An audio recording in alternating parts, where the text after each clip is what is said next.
بسم اللہ الرحمن الرحیم۔ اللہ کا شکر ادا کرتے ہوئے آج قرآن کلاس 2026 کی کلاس 2 کا آغاز کرتے ہیں۔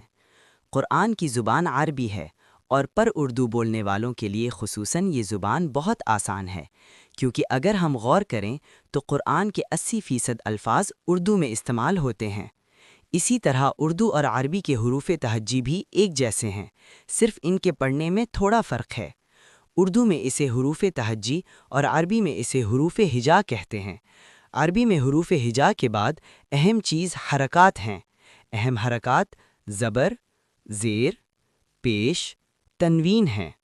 عربی میں لفظ کو کلمہ کہتے ہیں اور عربی میں کلمہ 3 اقسام کا ہوتا ہے: 1 اسم، 2 فعل، 3 حرف۔ اگر ہم اسم، فعل اور حرف کو سمجھ لیں تو ہم آسانی سے قرآن کا ترجمہ کر سکتے ہیں۔ کلمہ کی 3 اقسام: اسم، فعل، حرف۔ نمبر 1 اسم یعنی ناؤن۔ اسم وہ کلمہ ہے جو کسی شخص، جگہ، چیز یا صفت کا نام ہو اور اس میں زمانہ نہ پایا جائے، یعنی اسم میں ٹائم نہیں ہوتا۔ قرآن سے مثال: اللہ، اللہ، الرحمن، بڑا مہربان، کتابن، کتاب، الحمدللہ رب العالمین۔ الحمد اسم، اللہ اسم، رب اسم۔ نمبر 2 فعل یعنی ورب۔ فعل وہ کلمہ ہے جس میں کام کا ہونا اور زمانہ یعنی ماضی، حال یا مستقبل پایا جائے۔ قرآن سے مثال: خلقہ، اس نے پیدا کیا، ماضی، یعلم، وہ جانتا ہے، حال، سیقول، وہ عنقریب کہے گا، مستقبل۔ خلق الانسان، خلقہ فعل، انسانہ اسم۔ نمبر 3 حرف یعنی پارٹیکل۔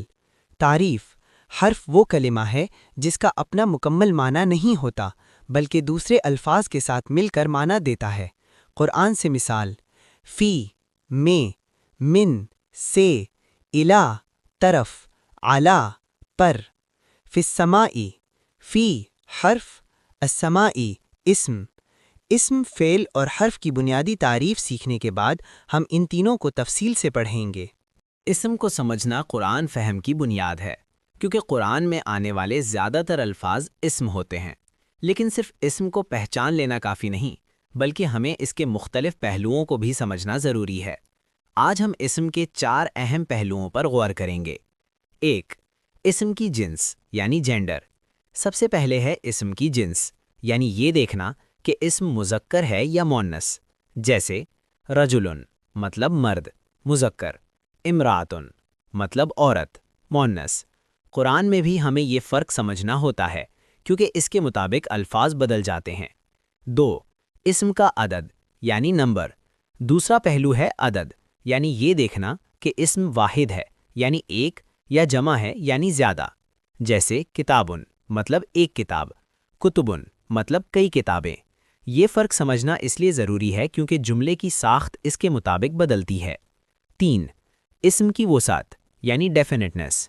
تیسرا اہم پہلو ہے اسم کی وسعت، یعنی یہ دیکھنا کہ اسم معرفہ ہے یعنی خاص یا نکرہ ہے یعنی عام۔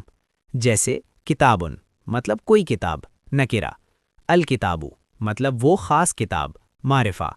قرآن میں ال لگنے سے معنی بدل جاتا ہے، اس لیے یہ پہلو بہت اہم ہے۔ 4 اسم کا اعراب، یعنی جملے میں اسم کا مقام یا اس کا سٹیٹس۔ کیا وہ فاعل ہے، مفعول ہے یا کسی حرف کے بعد آیا ہے؟ مثلا اللہ فاعل، اللہ مفعول، اللہ حرف کے بعد۔ یہ تبدیلی معنی کو بھی بدل دیتی ہے، اس لیے اعراب کو سمجھنا بہت ضروری ہے۔